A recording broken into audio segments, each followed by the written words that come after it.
Whether you liked his politics or not, Mr. Vajpayee will be the most favorite politician of, I would say, almost any political journalist of his times. One, because he was big-hearted, and second, he always had a smile even in a tough situation. The first time I met him, I wasn't 26 yet.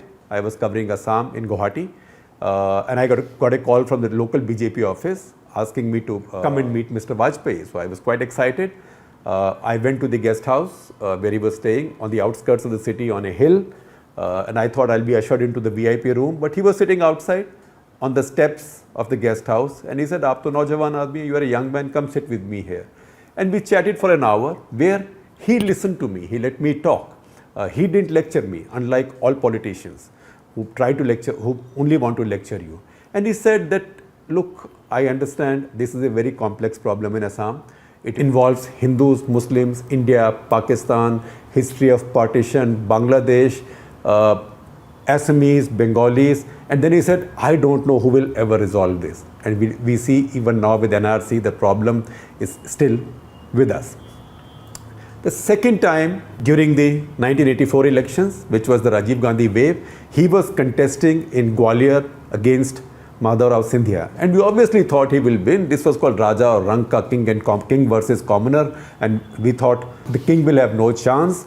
And there was a very interesting history of how Mr. Vajpayee had gone to study in college on a scholarship given to him by Madhavrao Sindhia's father. So we were all on his side. But he cautioned us. He said, look, this is a different kind of election. I don't know what will happen here. And the previous day, he had fractured his foot in Mehsana in Gujarat. So he had a plaster cast on his foot. So one of us asked him that, how will you fight the Congress party now with your foot in plaster? And he lifted his leg and displayed that for cameras. And he said, their hand, you know, Congress symbol is the hand, and my foot. And everybody laughed and he laughed. So that was his method. Now I will tell you how prescient he was. In that election, BJP got wiped out. He lost that election. Bahuguna lost that election to Amitabh Bachchan. BJP only got 2 seats in that election in a house of 543. So after that, I was writing a cover story on the state of India's opposition. So I went to meet him. He again gave me time, although I was so junior, and he gave me endless time. And in that interview, it's a published interview, he said that, look, I see a problem with my party, that our leaders are old. We need young leaders like Rajiv Gandhi, because youth of India has voted for Congress because it has a young leader. And then, and this is January 1985, 33 years back, he said, we have some young leaders like Pramod Mahajan in Bombay and Arun Jaitley in Delhi. We have to find a few more like that. So that tells you something about his prescience and also his big heart. Third occasion was when I saw him as a problem solver nationalist. He had not yet come to power in 1996. The election had been announced and it looked like Narasimha Rao will be defeated. We broke a story at that point that after elections had been announced, Narasimha Rao's government had paid an advance to Yeltsin's government in Russia to place an order for Sukhoi 30 aircraft, which is now the workhorse of the Indian Air Force. So immediately the opposition reacted. Mr. Jaswant Singh and Vajpayee reacted and said, what is this? This looks like a scandal. But I was summoned to see him and over breakfast. And I remember that morning, he was buttering his toast and only feeding it to his little dog. I think it was a pom. And he asked me, he said, listen, first of all, is the story accurate? I said, the story is absolutely accurate. If we published it, it should be accurate. Second, he said, is there a scandal in it? I said, I have no idea, but by the look of it, doesn't look like there is a scandal in it. There might be some other story. At the same time, the Air Force needs this plane very badly because Air Force is really suffering with falling force levels.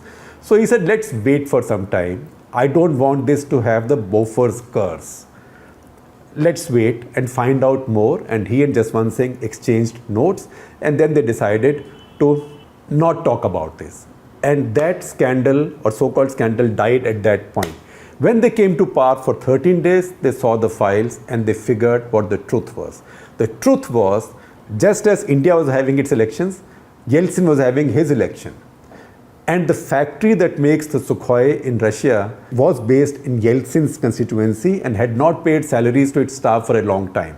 So Yeltsin requested Narasimha Rao that if he could pay an advance to him, to his government, they'll be able to pay salaries that will work for him in his election. So Narasimha Rao made that deal not to shore up his electoral prospects, but Yeltsin's electoral prospects, and India needed that plane anyway and got a good deal. Later, when Mr. Vajpayee lost power and Gowda's government came to power, he, Mr. Jaswant Singh, Mulayam Singh Yadav and Congress leaders, in a story that I have described in detail on the print, they got together, they studied the entire deal and figured that there was no scandal in it and let the deal go through. And today Sukhoi 30 is the pride of Indian Air Force.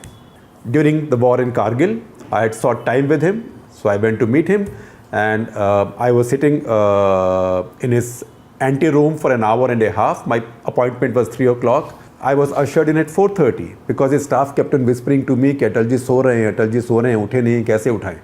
So he saw me and in mock horror said, "Arey Shekhar ji, anarth ho gaya. Aapko itni der pratiksha karayi, made you wait for this long. Now how will I answer you?" So I said, "Sir," again I sort of mocked back because you could take liberties with him. And I said, "Desh ka yudh ho raha hai Kargil mein. The country is at war and the Prime Minister is sleeping in the afternoon." So he said, obviously Prime Minister should not be sleeping. Prime Minister should get a rifle, climb the mountains in Kargil and fight the Pakistanis because this country is so short of young people. It was very disarming. It was also very funny in a very tense environment. So it tells you also how to deal with stress. And the fourth time, I will tell you, this is when attack on Parliament took place and it looked like Pakistan and India will go to war anytime. Again, I asked for time. It was the winter.